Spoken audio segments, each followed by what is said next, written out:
Bismillahirrahmanirrahim. Respected aspirants, Babar Nadeem here. Section 7 arbitration act और section 7 जो है वो जो है उसका सब सेक्शन 1 है. टाइटल है provision in case of insolvency where it is provided by a term in a contract to which an insolvent is a party that any differences arising thereout or connection therewith shall be referred to arbitration. The said term shall, if the receiver adopt the contract, be enforceable by or against him so far as it relates to any such differences. ठीक है, कोई समझ नहीं ना आई लेकिन बहुत समझ आएगी. मैं आपको ना समझाने की कोशिश करता हूँ. सिर्फ एक टर्म को समझिए कि रिसीवर क्या है. देखिए, जब किसी को बंदा बैंकरप्ट हो जाता है, इंसॉल्वेंट हो जाता है, तो वो बंदे जिसने उसको कर्ज दिया होता है वो कोर्ट से रिक्वेस्ट करके तो क्या करता है, एक बंदा अपॉइंट करवाता है जो उसके एसेट्स वगैरह को कब्ज़े में लेता है ताकि उससे जो है उसको बेच के तो उसके जो पैसे वगैरह हैं उसके पार्टी के वो रिकवर करवाए जाएँ. तो इसको कहते हैं रिसीवर. इसको क्या कहते हैं, रिसीवर कहते हैं. ठीक है, एनी हाउ. अच्छा, अब इसको समझाने के लिए ना मैं आपको थोड़ी तरफ इधर ले जाता हूँ. ये समझ लें एक आपका और मेरा दरमियान ना एक सालसीनामा है. ठीक है. अच्छा जी, इसमें हम लोग देखते हैं. ओहो, क्या हो गया इसको.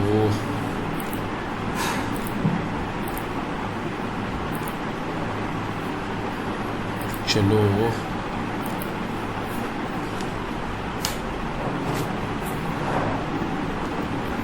अच्छा जी, मैं ना इसमें एक टर्म एंड कंडीशन लिखता हूँ. वो ये है.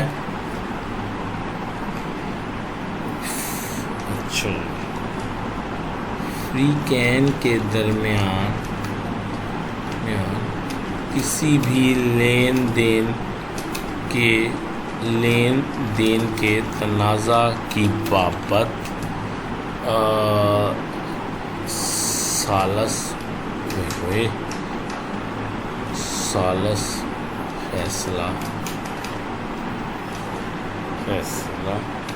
करेगा. अच्छा, ये आपके और मेरे दरमियान एक जो था वो क्या था, आपके दरमियान एक सालसीनामा है और ये उसकी एक जो है वो क्या है, वो एक उसकी टर्म एंड कंडीशन है. ठीक है, आप और मैं हम दो फ्रीक हैं. ठीक है. अच्छा, याद रखिए कि जब ये कॉन्ट्रैक्ट लिखा जा रहा है उस वक़्त ना मैं अभी इंसॉल्वेंट हुआ हूँ ना आप अभी इंसॉल्वेंट हुए हैं. ठीक है. अच्छा, फ्री कहते हैं किसी भी लेन देन के तनाज़े की बाबत सालस फैसला करेगा. सही है. अब फ़र्ज़ कर लें आप कि लेटर ऑन जो है वो क्या होता है कि लेटर ऑन क्या होता है कि जो है वो क्या कहते हैं, फ़र्ज़ कर लें कि कोई एक हम में से जो है वो क्या हो जाता है, इंसॉल्वेंट हो जाता है. ठीक है. जब इंसॉल्वेंट हो जाता है तो मौके पे कौन आ जाता है, रिसीवर आ जाता है. रिसीवर आके तो सारा कुछ क्या कर लेता है, अपने कब्ज़े में ले लेता है. ठीक है. अब देखें, हम आपके और मेरे दरमियान एक तनाज़े है और मौके पे जो है वो रिसीवर है. ठीक है. अब हमने हमारे तनाज़े का जो सलूशन है, ठीक है, वो लिखा हुआ है सालस फैसला करेगा. ठीक है. अब वो सालस के पास उस वक्त जाएगा अगर रिसीवर भी कहे कि चलो मैं भी एग्री हूँ, रिसीवर कहे मैं आपके कॉन्ट्रैक्ट को मानता हूँ. अगर वो कहते ना नहीं भाई नहीं, मुझे नहीं पता, मैंने पहले क्रेडिटर के पैसे को सिक्योर करना है, मुझे आपके लेन देन से कोई नहीं है, तो फिर सेक्शन 7 सब सेक्शन 1 अप्लाई नहीं करेगा. लेकिन जहाँ पे रिसीवर उसकी कॉन्सेंट दे देगा वहाँ पे क्या होगा कि वहाँ पे वो मैटर फिर जो है वो कहाँ चला जाएगा, वो आर्बिट्रेटर के पास चला जाएगा उस कॉन्ट्रैक्ट के मुताबिक, उस आर्बिट्रेशन एग्रीमेंट के मुताबिक. अब मैं आपको पढ़ता हूँ तो हो कि आपको समझ आ जाएगा.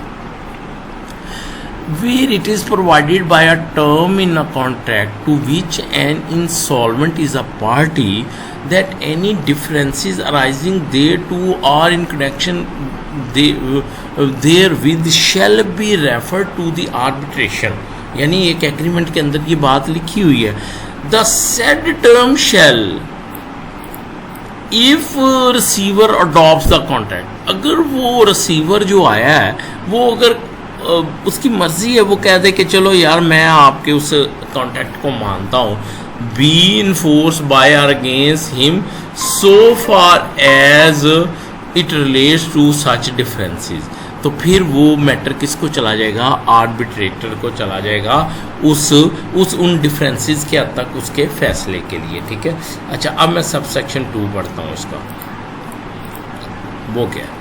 अच्छा मैंने ना इसके लिए आपके लिए एक वो भी लिखी है, एक एग्जांपल भी मैंने ढूंढी थी।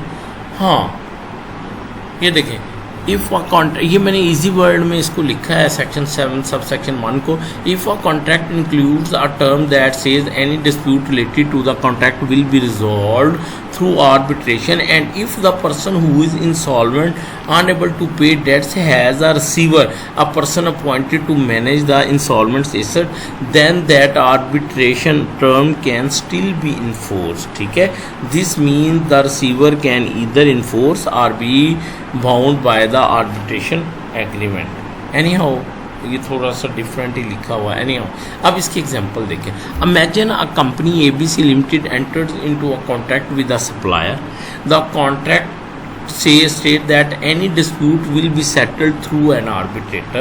If ABC Limited goes bankrupt and a receiver is appointed to manage its asset, the receiver can still enforce the arbitration clause. So if the supplier has a dispute with ABC Limited, they can go to arbitration instead of court. I think कि इस example के बाद आपको सब कुछ clear हो गया।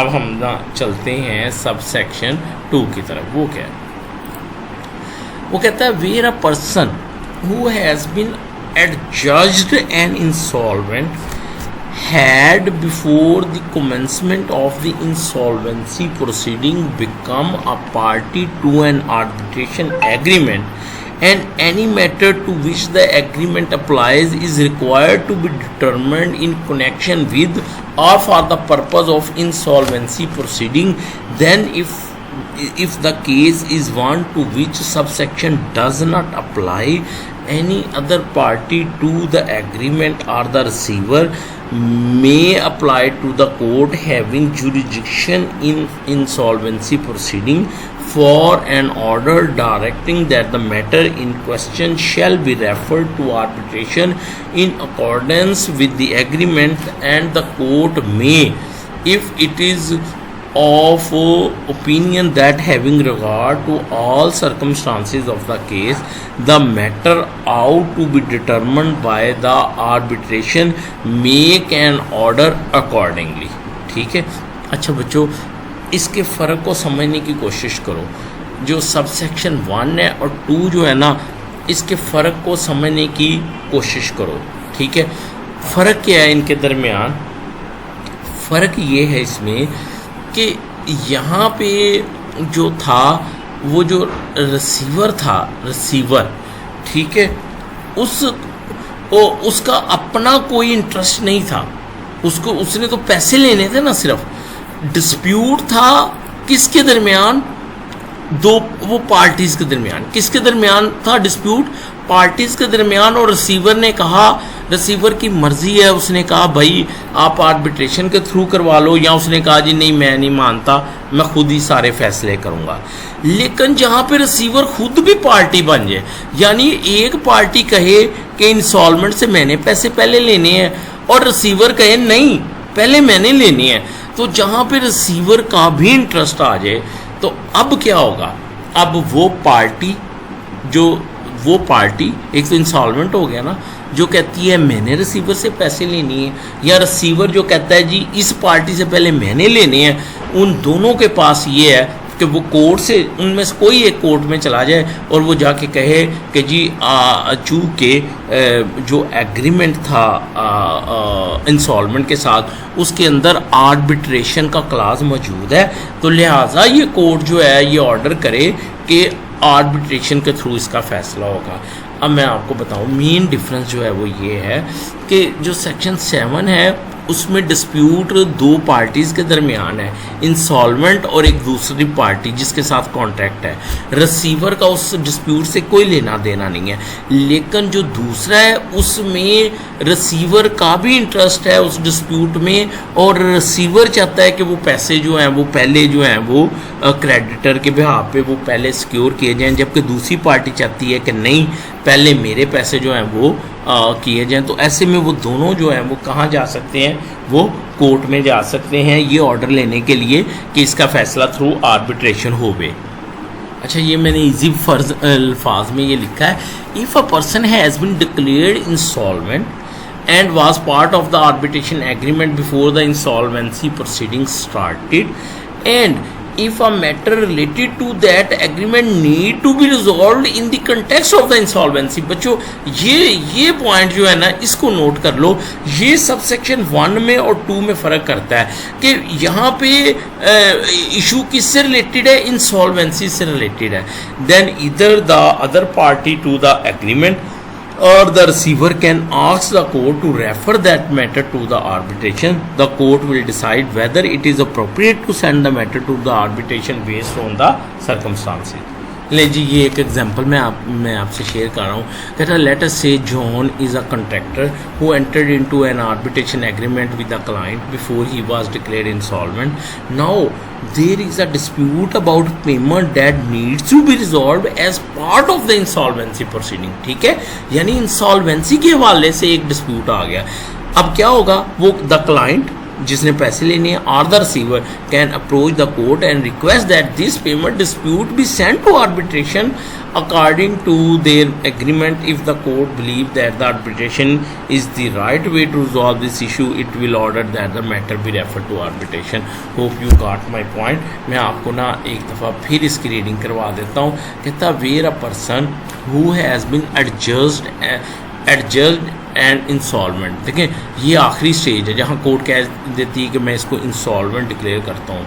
अच्छा, where a person who has been adjust and before the commencement of the insolvency proceeding. अच्छा, एडजस्ट तो बाद में हुआ, लेकिन जब उसके खिलाफ इंसॉल्वेंसी की प्रोसीडिंग स्टार्ट की गई, ठीक है, उससे पहले वो क्या था, वो उस आर्बिट्रेशन एग्रीमेंट का हिस्सा था, और कोई any matter apply is required to be determined in connection with ये in connection with or for the purpose of insolvency proceeding, then if the case is one to which subsection does not apply any other party।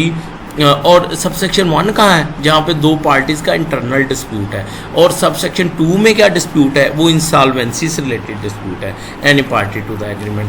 Hope you got my point. In this section expression receiver include official assignee, that's enough. नहीं जी, ये मैंने section 7 आपको करवा दी है। Comment कीजिएगा। Thank you, शुक्रिया, अल्लाह हाफिज़।